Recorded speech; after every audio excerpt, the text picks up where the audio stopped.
removal. But our point is that we must produce here at home. Because we are the only OPEC country in the whole world that is not producing. And we told them and they agreed. And we signed agreement. That's how the Port Harcourt refinery was awarded for a turnaround maintenance. And we agreed that by the first quarter of 2023, Port Harcourt refinery will work. Is it working now? No. Are they talking about refinery? No. Are they talking about production economy? No. Two, you are aware that they brought the issue of Dangote refinery, that it will be ready by the first quarter of 2023. It was commissioned. Is it producing? No. If we depend solely on importation, two variables are not under our control.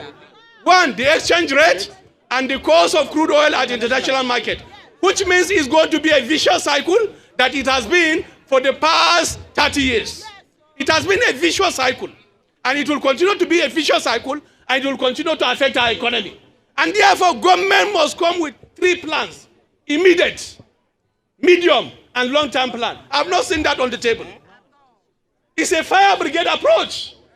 It's a quick pill that will relieve only pain for now, but the pain will remain with us perpetually.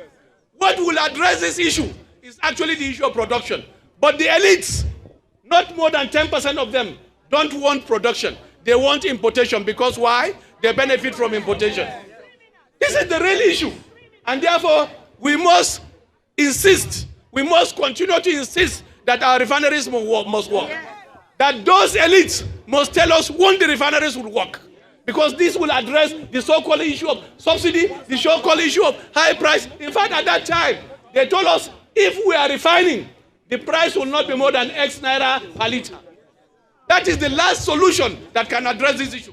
So nobody is talking about that. In fact, we even discussed the issue of power, which was headed by a minister.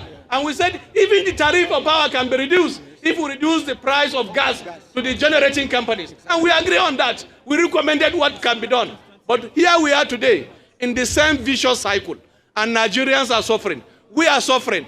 Every worker on fixed wages is feeling the pinch of this impact. I didn't see how the palliative will address this problem, because the palliative is only a temporary measure. But the issue of the price increase will be a permanent issue. I'm telling you, once the exchange rate goes up, and it continues to go up, the price will increase. Once the price of crude oil at the international market goes up, they will continue to increase.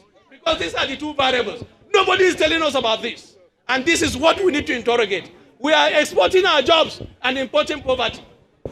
Our economy is not working because we are using the few dollars to import products. And we are giving them a permanent solution, free of charge. Can we not refine? It's not rocket science. Refining petroleum products is not rocket science. We have looked at many countries of the world. There are countries like the US that have more than 100 refineries. We have countries with 10 refineries. We have countries with 20 refineries. We have the data. What is then wrong with us? What can't we think out of the box and do what is right to fix this problem? This is where the problem is.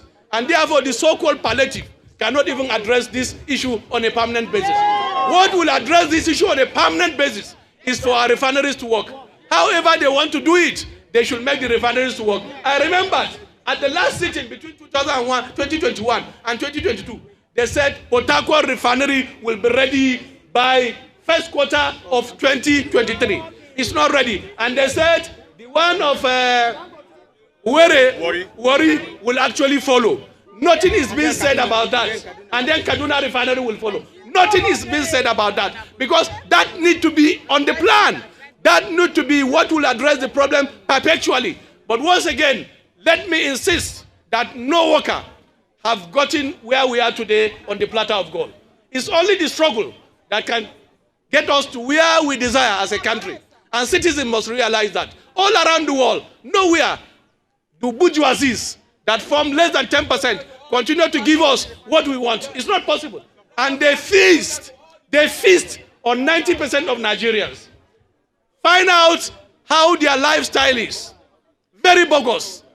They feast actually on the poor. They feast on the working class. We create the wealth of this country. But yes, few people misappropriate the wealth. And we live in penury. We live in perpetual penury. In many parts of the world, including Africa, price of these products is fixed by government. I was engaging my colleague from Senegal a few weeks ago about the price of cement, because some of the businessmen here also have investment in Senegal. And they say no.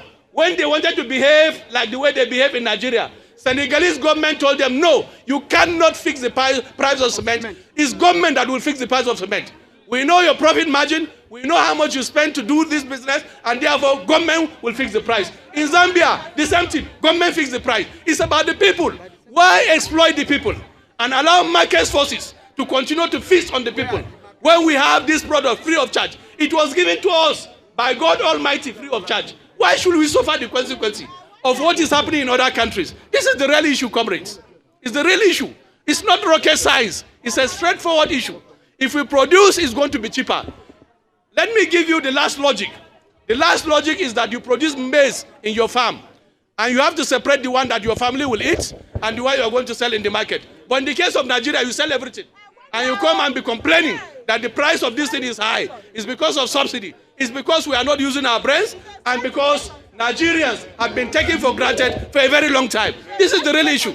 And therefore, the struggle will continue, and we are going to succeed by the grace of God. Solidarity.